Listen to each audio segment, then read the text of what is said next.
next section here, we're going to be solving right triangles. Basically what that means is you're going to be given some information about a right triangle, and you're going to have to find all the other pieces of information. Now, as sort of a general principle, if you're given 3 pieces of information about a triangle, you can usually find the other 3, right? Notice that there are 3 sides and 3 angles, right, in a triangle. And so if you're given 3 of them, you can usually find the other 3. Now that's not always the case. There are some exceptions. There are sometimes where there's more than one option if given 3 pieces of information. But as a general rule, usually if you get 3 pieces of information, you can find the other 3. And so that's basically what we're gonna work on in this video. So just a couple quick ideas. We do need to, it really summarizes some of the things that we've already talked about, all the trig functions and the Pythagorean theorem, some things like that. So the first thing is just the Pythagorean theorem. If I were to draw out a right triangle, we know, and let's give it some labels here. Let's have angles A, B, C, and sides that are opposite A, B, and C, something like this. Then we know some things that are true, right? We know that a squared, little a squared plus little b squared is equal to little c squared. That's your Pythagorean theorem. We also know that the measure of angle A plus the measure of angle B must equal 90 degrees, because we also know the sum of all 3 angles is 180, and if I take this 90 degree C off, that makes the other 2 add up to 90 degrees. We've seen that in a video where we said that the 2 other angles are complementary. In addition to that, we now know the 3 trig functions. I'll set them up for angle A, I suppose. So the sine of A is equal to opposite over hypotenuse, so little a over little c. The cosine of A is adjacent over hypotenuse, little b over little c. The tangent of A is opposite over adjacent, so little a over little b. And then of course we could set them up for angle B as well, so that the sine of B is opposite over hypotenuse, little b over little c. The cosine of B is the adjacent over the hypotenuse, so that's a over c. And finally the tangent of B is the opposite over adjacent, which is b over a. Alright, so we have those relationships now. There's 8 relationships here that are going to be very important as we solve right triangles. And so let's say I give you an example where you had a right triangle. So I know one angle is a right angle. I also know the other angle. Let's make this a 20 degree angle. And let's make the far side, the opposite side here, let's make that equal to 35 feet.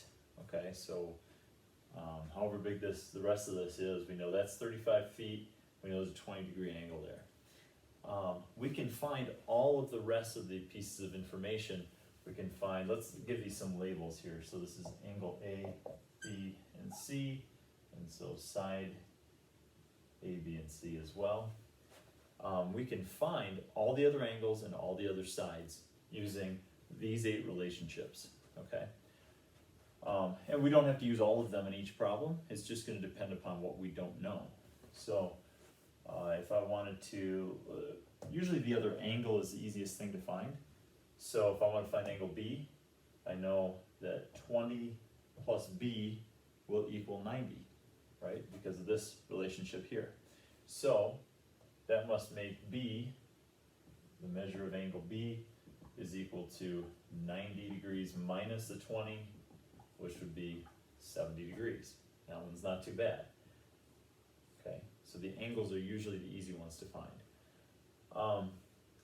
Let's look at side little b for a moment. I know a relationship between little a and little b. I know two of them, a couple of them actually.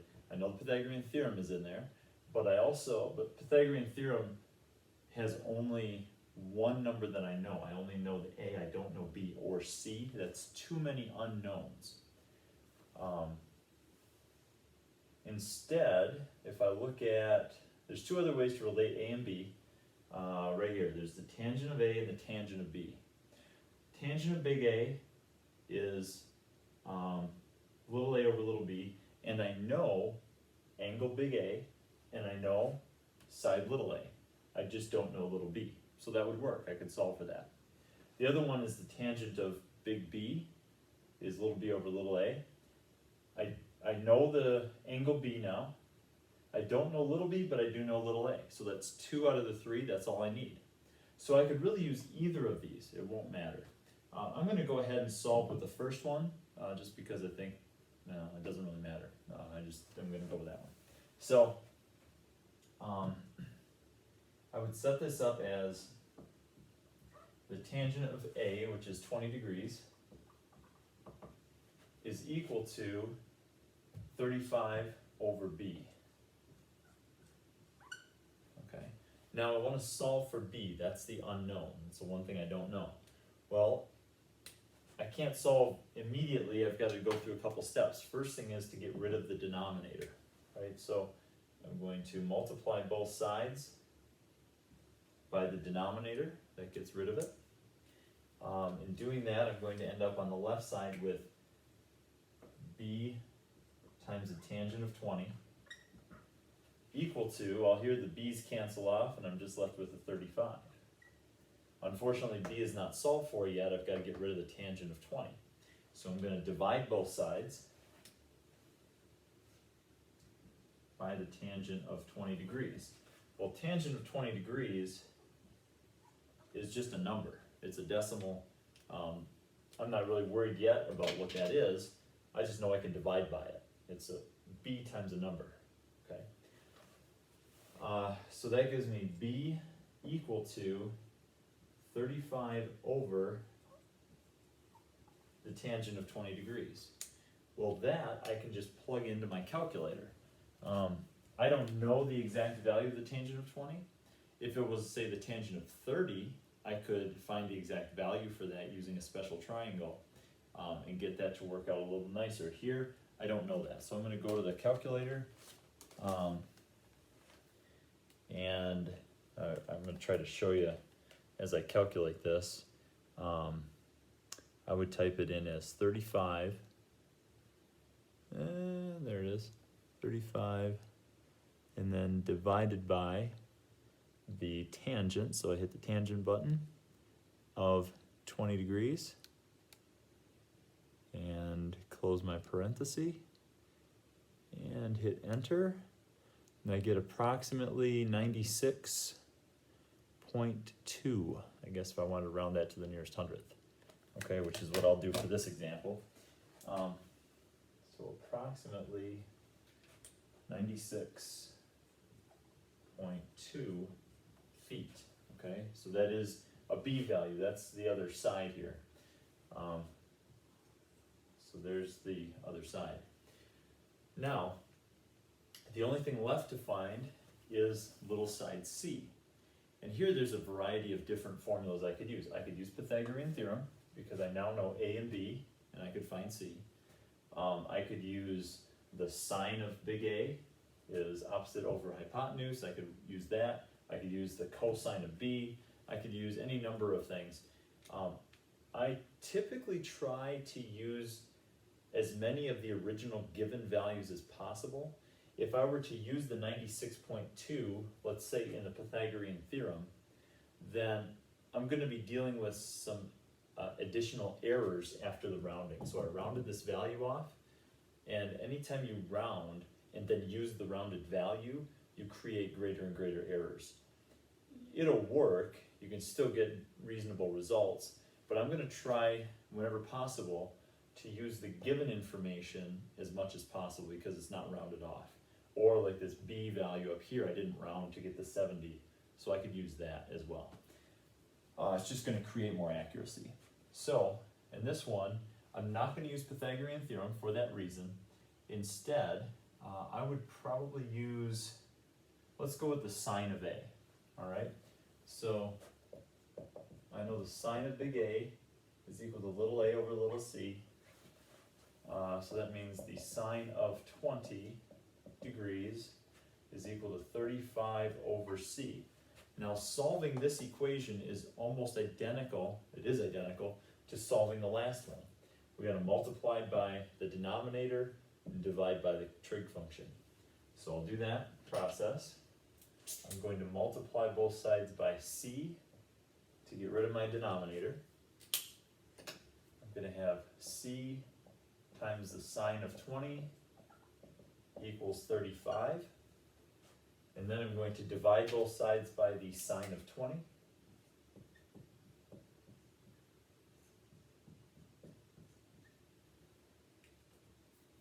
And that's going to leave me with b equals 35 over the sine of 20 degrees, which, again, I can throw that into my calculator.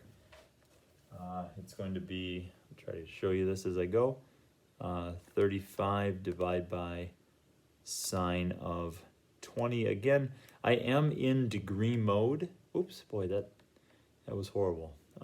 Glare, lots of glare. 35 divided by sine 20 in degree mode should give me, what's that, 102.3 approximately.